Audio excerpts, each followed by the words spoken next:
Hello student, कैसे हैं आप। मौसम बहुत सुहाना है, बादल की गरज आपको सुनाई दे रही होगी, बारिश झमाझम बारिश हो रही है, उसमें आपके लिए मैं वीडियो शूट कर रहा हूं। आइए, इस सुहाने मौसम के पल में एक नए चैप्टर को लेकर हम आए हैं आपके लिए। यह चैप्टर है magnetic effect of current and magnetism. इसमें हम आपको दिखाएंगे कि करंट जब कोई चार्ज फ्लो करता है, चलता है, मूव करता है, तो हम मैग्नेटिक इफेक्ट कैसे दिखाता है। इसके लिए सबसे पहले ऑस्टेड साहब, डेनिश साइंटिस्ट ऑस्टेड साहब ने इस पर सबसे पहला एक्सपेरिमेंट किया था। मैं आपको ऑस्टेड साहब से रूबरू कराता हूं। अभिषेक सर, जरा ऑस्टेड साहब को बोर्ड पर भेजिए। ये है ऑस्टेड साहब, देखा बच्चों आपने, ये है ऑस्टेड साहब, पहचान लो। ये कब जन्म लिए, इनकी मृत्यु कब हुई, सारा तुम्हारे सामने है। चलिए हटाइए, ले जाइए ऑस्टेड साहब को। तो चलिए आइए, आज हम आपको स्टार्ट करते हैं moving charge. Moving charge and magnetism.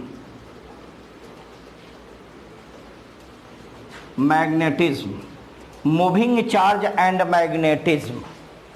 देखिए, इसके लिए ऑस्टेड साहब ने सबसे पहले उन्होंने किसी तार में, किसी कंडक्टर वायर में, ये देखिए ये कंडक्टर है बच्चों, कंडक्टर वायर है, इसको मैंने सेल से जोड़ दिया, सेल से जोड़ दिया, ये सेल का इंटरनल रेजिस्टेंस हुआ। जब इसमें, ये सेल है, सेल, ये कंडक्टर वायर है, कंडक्टिंग वायर। जब धारा प्रवाहित की गई, करंट सप्लाई किया गया, आवेश का फ्लो होने लगा। पिछले चैप्टर में बच्चों हम लोग इलेक्ट्रिक करंट में पढ़े थे कि any charge moves in conductor then flow, या flow conductor then flow electric current. तब इलेक्ट्रिक करंट उत्पन्न होता है, का प्रवाह होता है। जब इस कंडक्टर में करंट का सप्लाई दिया गया तो उन्होंने यहाँ पे एक नीडल रखा, उन्होंने यहाँ पे एक नीडल रखा जो फ्लक्चुएट करने लगा, फ्लक्चुएट करने लगा, वह अपने स्थान से विचलित होने लगा, डाइवर्ट होने लगा। यदि धारा के प्रवाह को बदल दिया गया, यहां पॉजिटिव को निगेटिव कर दिया गया और निगेटिव को पॉजिटिव कर दिया गया बच्चों, ये निगेटिव पॉजिटिव, निगेटिव पॉजिटिव बदल दिया गया, तो करंट इधर से सप्लाई होने लगा बच्चों, ये करंट। तब देखा गया कि पहले यह इधर मुड़ रहा था, अब यह इधर फ्लक्चुएट कर रहा है। तो उन्होंने इस निष्कर्ष पर पहुंचा कि any current, any current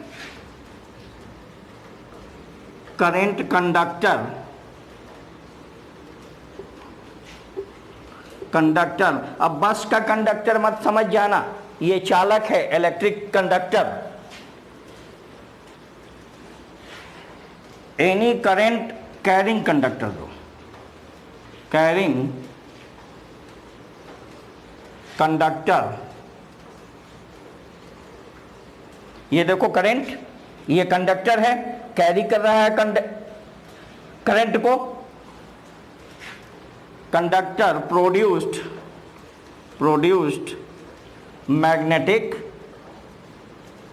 magnetic field. field around itself.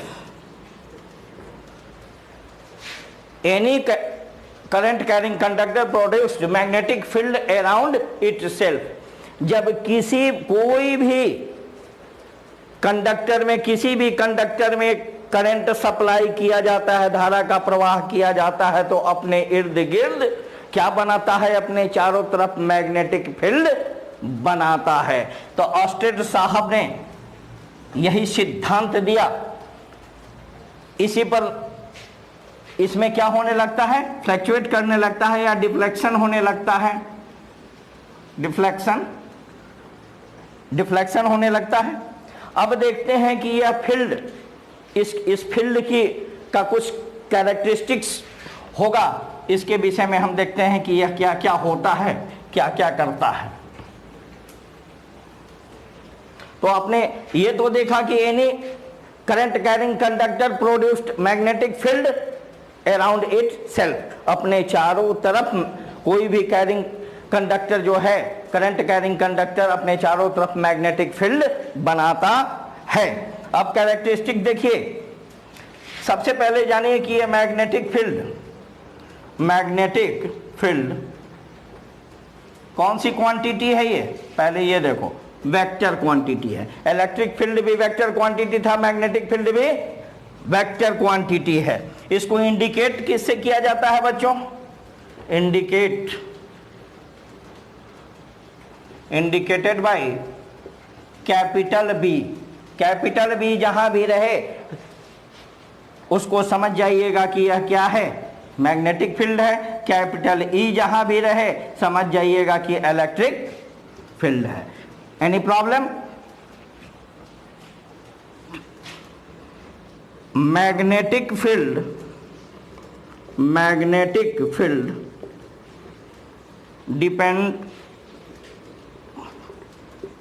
Dependent on permeability.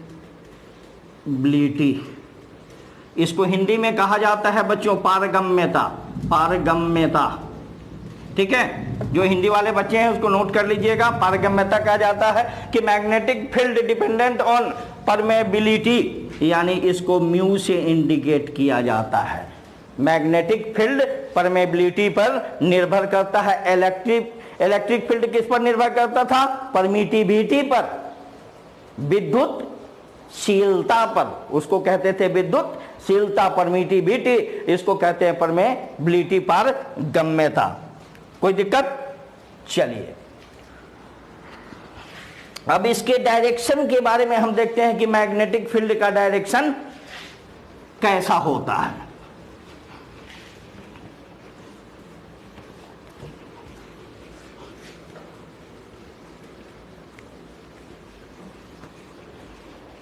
हम बात कर रहे हैं बच्चों की मूविंग चार्ज।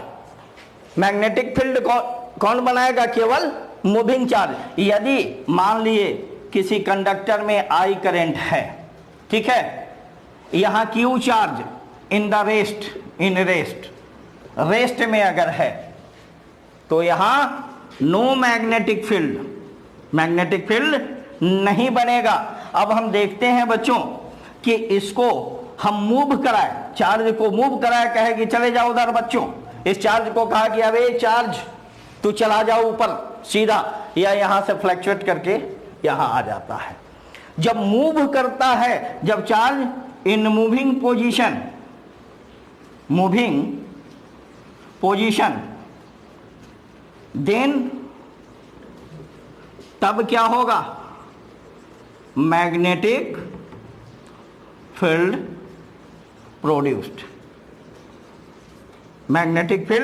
प्रोड्यूस्ड। जब चार्ज मूव करेगा तब मैग्नेटिक फील्ड क्या होगा? प्रोड्यूस्ड होगा। अब इसकी यूनिट क्या होती है बच्चों? यूनिट क्या होगा? बोलिए, इसका यूनिट बोलिए क्या होगा? जनरली मैग्नेटिक फील्ड का क्या होता है? टेस्ला। ठीक है, टेस्ला। ऐसे इसको ये भी कहते हैं कि न्यूटन पर एम्पियर मीटर। न्यूटन पर एम्पियर मीटर क्यों? क्योंकि चार्ज भी है, करंट भी है, या जब मैग्नेटिक फील्ड अपना फोर्स लगाता है, इसलिए न्यूटन पर एम्पियर मीटर, या इसको कह सकते हैं न्यूटन मीटर। ठीक है, ये हम इसका एक और होता है यूनिट, एक और यूनिट होता है इसका वेबर। वेबर भी मैग्नेटिक फील्ड का ही है, लेकिन इसका यूज बच्चों कहाँ होता है? जनरली मैग्नेटिक फ्लक्स में। मैग्नेटिक फ्लक्स के लिए, जो आगे चल के इलेक्ट्रिक फ्लक्स हमने पढ़ा था, उसी तरह मैग्नेटिक फ्लक्स होगा, है। Total amount of magnetic field on any surface we call it magnetic flux, उसको मैग्नेटिक फ्लक्स कहते हैं। तो उसका वेबर का प्रयोग, यूज हमेशा मैग्नेटिक फ्लक्स के लिए किया जाता है। अब बच्चों हम मैग्नेटिक फील्ड के डायरेक्शन का निर्धारण कैसे करेंगे, इस पे देखते हैं।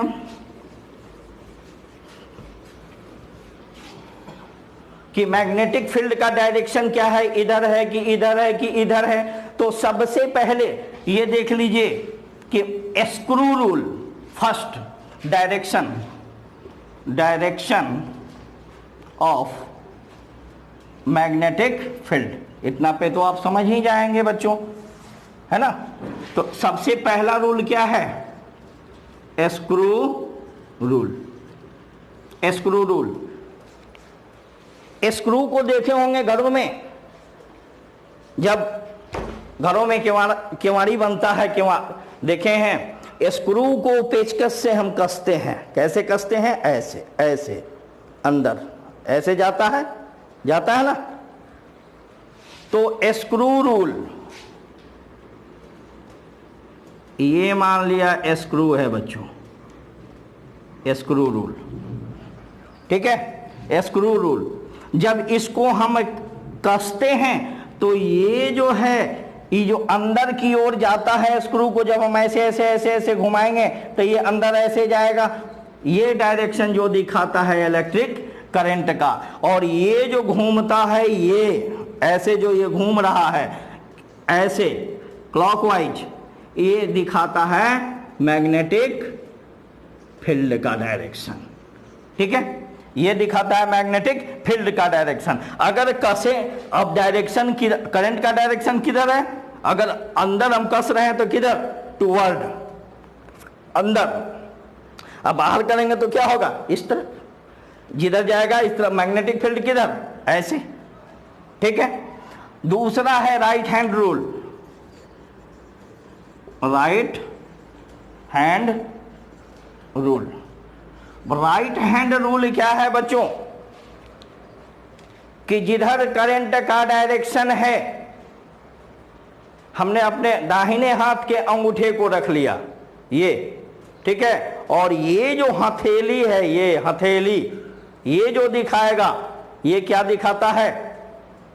मैग्नेटिक फील्ड का डायरेक्शन। ये ऐसे, ये जो दिखाया मैग्नेटिक फील्ड का डायरेक्शन। और ये अंगूठा जो है, थंब जो है, करंट का डायरेक्शन। थंब किसको दिखाता है? Thumb current. और हथेली किस चीज को दिखाता है? मैग्नेटिक फील्ड के डायरेक्शन को। ये ऊपर की ओर, अगर इसको हम नीचे कर रहे हैं, ये नीचे, डाउनवर्ड, ये हो गया अपवर्ड, ये हो गया डाउनवर्ड। डाउनवर्ड में तो मैग्नेटिक फील्ड किधर होगा? ये ऐसे, ऐसे। ठीक है, डायरेक्शन को आपने समझ लिया। अब हम आते हैं बच्चों नेक्स्ट चीज इसमें जो है, मूविंग चार्ज एंड मैग्नेटिज्म में। ये जो मैग्नेटिक फील्ड बनता है, इसका स्ट्रेंथ क्या होगा, है ना?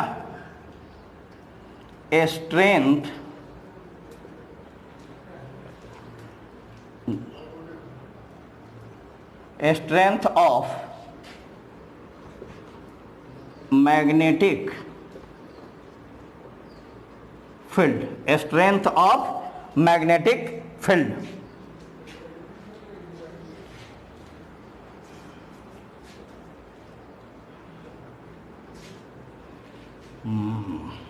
क्षमता, स्ट्रेंथ माने पावर, उसका कितना होता है ये तो आप पढ़े ही होंगे। इफ एनी चार्ज क्यू, कोई चार्ज क्यू है, ठीक है, मान लेते हैं हम लोग charge Q moving in magnetic field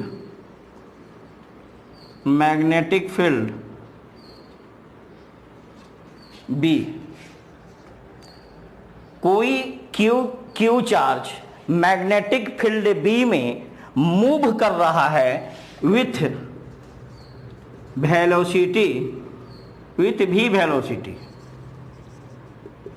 velocity, कोई क्यू चार्ज किसी मैग्नेटिक फील्ड में, चुंबकीय क्षेत्र में भी वेग से घूम रहा है, ठीक है। एंड एंगल बिटवीन भी एंड बी इज थीटा। भी और वेलोसिटी, उसकी जो वेलोसिटी है चार्ज का, वेलोसिटी का जो डायरेक्शन है वह और मैग्नेटिक फील्ड के डायरेक्शन के बीच क्या है, थीटा एंगल है। दोनों के बीच एंगल कितना है बच्चों, थीटा है।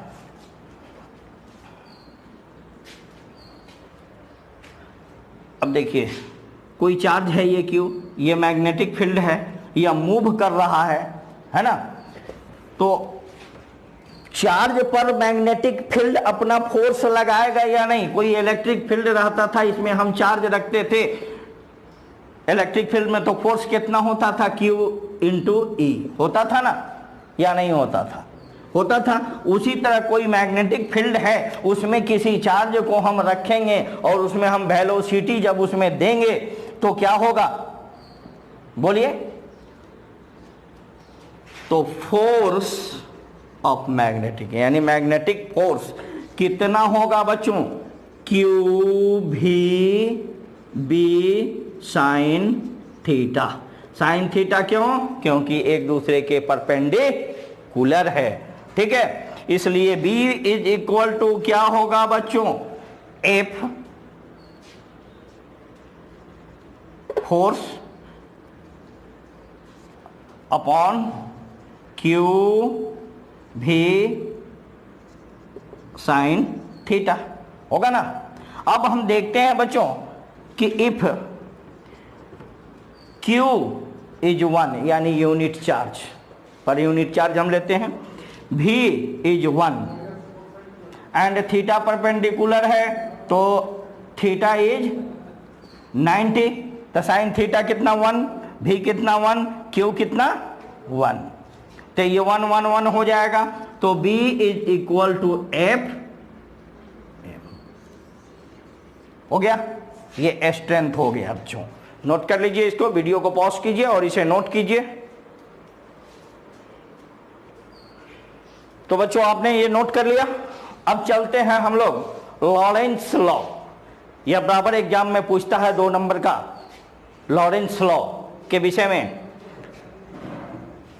तो देखते हैं इफ ए पार्टिकल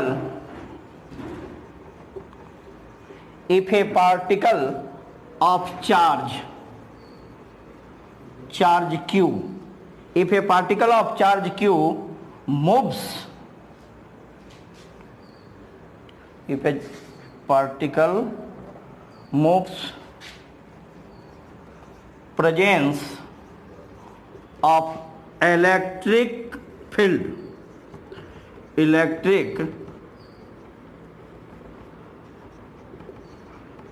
E, ठीक है, electric field E and magnetic field B, if A particle of charge Q, कोई कण जिस पर Q चार्ज है, moves presence of electric field and magnetic field, electric field और मैग्नेटिक फील्ड की उपस्थिति में मूव कर रहा है, चल रहा है। ठीक है भैया, हिंदी वाले स्टूडेंट जितने भी हो ध्यान दो, ये मत कहना कि if A particle of charge Q, कोई कण जिस पर आवेश Q है, moves presence of electric field and magnetic field, electric field और मैग्नेटिक फील्ड विद्युत क्षेत्र और चुंबकीय क्षेत्र के उपस्थिति में मूव कर रहा है, घूम रहा है, देन एक्सपीरियंस फोर्स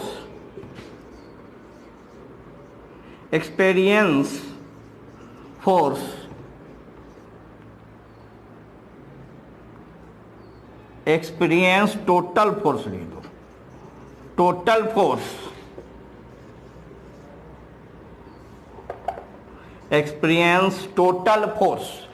जब वह कोई चार्ज, कोई कण इलेक्ट्रिक फील्ड और मैग्नेटिक फील्ड के उपस्थिति में घूम रहा है तो जो कुल बल का अनुभव करता है, तब उस समय जो टोटल फोर्स का मूविंग चार्ज, यह चार्ज जो है इलेक्ट्रिक फील्ड और मैग्नेटिक फील्ड की उपस्थिति में, दोनों फील्ड मैग्नेटिक और इलेक्ट्रिक दोनों फील्ड की उपस्थिति में जब चार्ज मूव करता है, क्योंकि मूविंग हम लोग क्या पढ़ रहे हैं बच्चों, moving charge and magnetism, charge जब मूव करेगा तभी मैग्नेटिक फील्ड उत्पन्न होता है। तो मूव करता है तो Q जो टोटल फोर्स अनुभव करता है, विच इज कॉल्ड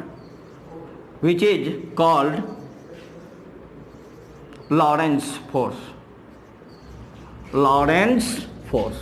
इसी फोर्स को हम क्या कहते हैं, लॉरेंज फोर्स कहते हैं। तो लॉरेंस फोर्स को हम लिख सकते हैं, FL दे देते हैं बच्चों, is equal to total force, total net force कितना होगा बच्चों, force net Lorentz force, total net force कितना, वह कौन कौन सा फोर्स है, इलेक्ट्रिक फील्ड है और मैग्नेटिक फील्ड है। तो इलेक्ट्रिक फोर्स और मैग्नेटिक फोर्स दोनों, इलेक्ट्रिक फोर्स इलेक्ट्रिक फील्ड की उपस्थिति में जब Q चार्ज को रखा जाता है तो इलेक्ट्रिक फोर्स कितना होता है, Q इंटू E, ये तो आप पढ़ चुके हैं। तो क्या होगा बच्चों, FE प्लस FM, यानी इलेक्ट्रिकल फोर्स और मैग्नेटिक फोर्स। तो FE कितना होता है बच्चों, Q इंटू E होता है प्लस मैग्नेटिक फोर्स। इससे पहले हमने आपको निकाला था, क्या निकाला था, Q V और क्या निकाला था बोलिए, B निकाले थे magnetic force, Q V B। इससे पहले हमने निकाला था आपको, ये मैग्नेटिक फोर्स हो गया। इसको कभी कभी ऐसे भी लिखा जा सकता है, QE plus QV multiplied B, that is Lawrence force. Any problem, 2 number का पूछता है बराबर, आप इसको ध्यान रखेंगे। वीडियो को पॉज करें, नोट करें आराम से। तब बच्चों अभी आपने देखा कि लॉरेंस फोर्स क्या होता है, ऑस्टेड का एक्सपेरिमेंट आपने देखा, ऑस्टेड एक्सपेरिमेंट, कि if any electric current supply on any conductor then produced magnetic field around itself, अपने चारों तरफ क्या बनाता है, मैग्नेटिक फील्ड बनाता है। उसके बाद मैग्नेटिक फील्ड कितना होता है ये देखा बच्चों। उसके बाद हमने आपको अभी बताया लॉरेंस फोर्स, आपने ये देखा। अब हम देखते हैं कि चार्ज पार्टिकल मूविंग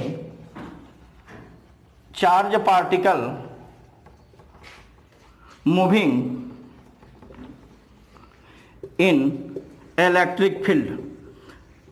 अब बात आप कहेंगे कि सर मैग्नेटिक फील्ड से आप इलेक्ट्रिक फील्ड में कैसे चले आए। बच्चों ये जरूरी है, आगे चल के बियो-सावर्ट लॉ जब हम पढ़ेंगे, साइक्लोट्रॉन पढ़ेंगे तो उसमें इसकी जरूरत पड़ेगी। तो चार्ज पार्टिकल जब मूव करेगा तो उसमें वेलोसिटी आएगी। अब वेलोसिटी आएगी तो उसमें वह एक्सेलरेट करेगा, उसमें एक्सेलरेशन भी होगा। तो वह एक्सेलरेशन कितना होता है, एक्सेलरेशन कितना होता है, मेन टॉपिक मेरा यही है कि यह एक्सेलरेशन कितना होता है बच्चों। आज इसी पर हम चर्चा करेंगे। तो we consider electric field uniform electric field E, ठीक है। एक यूनिफॉर्म इलेक्ट्रिक फील्ड पर हम विचार करते हैं। तो ए पॉजिटिव चार्ज Q, कोई पॉजिटिव चार्ज Q है, ठीक है। A positive charge Q of mass M, एक पॉजिटिव चार्ज Q जिसका द्रव्यमान कितना है बच्चों, M है, मूव्स इन इलेक्ट्रिक फील्ड। एक पॉजिटिव चार्ज Q जिसका द्रव्यमान M है, वह किसी इलेक्ट्रिक फील्ड में मूव कर रहा है, घूम रहा है, तब उस पर जो बच्चों फोर्स होगा कितना होगा, Q इंटू E। ये तो आप पढ़ चुके हैं, अगर नहीं पढ़े हैं तो डिस्क्रिप्शन में लिंक डाल दिया जाएगा। उस लिंक पर जाके इलेक्ट्रोस्टैटिक्स चैप्टर में आप देख लेंगे कि इलेक्ट्रोस्टैटिक्स फोर्स कितना होता है। If any charge moves in any uniform electric field then produced force.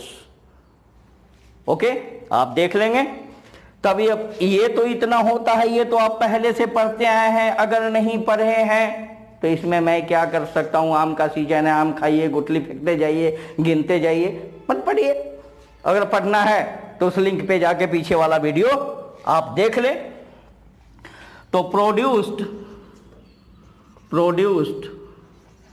Acceleration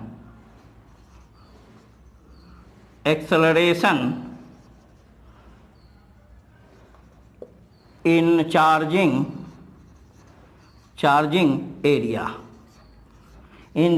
area, a बराबर क्या होगा, F अपॉन M। क्यों, कैसे होगा बच्चों, अरे अरे अरे अरे अरे अरे अरे अरे अरे यहाँ देखो, झीले ले करो और देखो F बराबर MA होता है, तो A बराबर F बाई M होगा या नहीं होगा। A is equal to F by M। अब बताइए F कितना है बच्चों, F कितना है, QE अपॉन M हो गया। यही होता है बच्चों एक्सेलरेशन।